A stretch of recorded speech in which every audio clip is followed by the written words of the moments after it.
All right.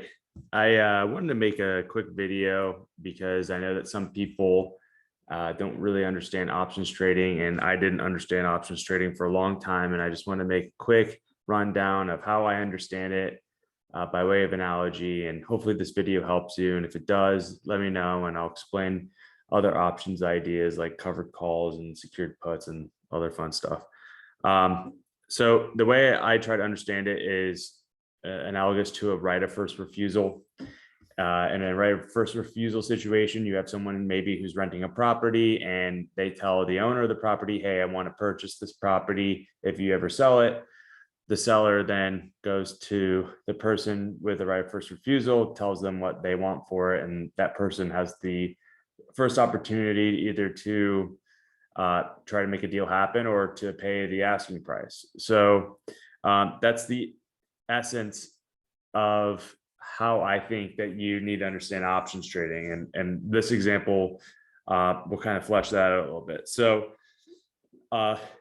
in a first right of refusal situation, you basically have an option contract, right? You have an option to purchase a house or a piece of property at a certain price.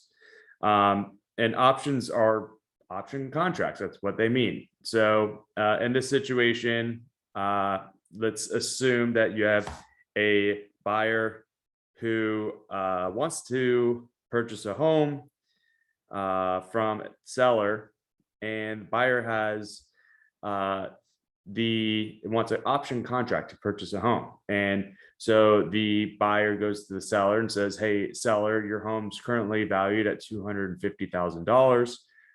I'd like the option to purchase that home for $500,000 sometime in the next year, 365 days. And I will give you $5,000 for this option, right, to purchase your home.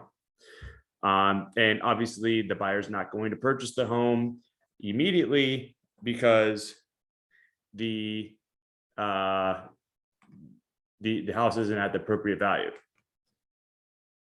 So sorry, I got distracted, but anyway, so the buyer then buys this contract. This is a K, which is to denote contract. It's something we use in the legal world to say contract when we don't want to write out contract. So seller is giving the buyer a contract for an exchange of money, and it's to buy his home at $500,000 for the next 365 days, and he pays him $5,000 for it.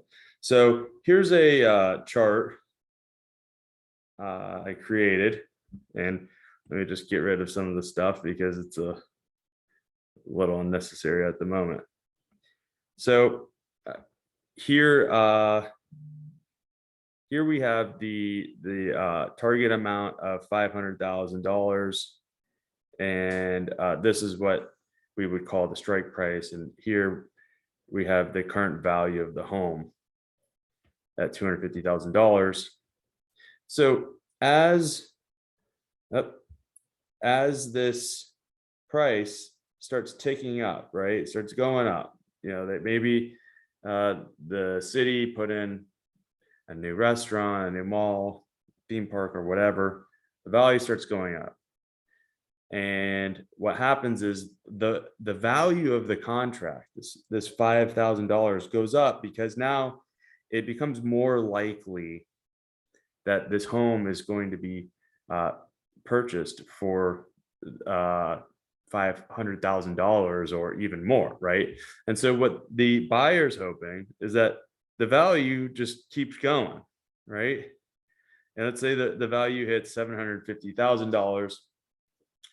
The buyer can then exercise the contract, purchase the home, and turn around and sell it for $750,000 and make a $250,000 profit. Or the buyer can take the contract, go into the marketplace, and sell it to someone else and say, look, I got a contract to purchase a $750,000 home for $500,000, and you can purchase this home if you'd like. And so someone else could purchase the home, right?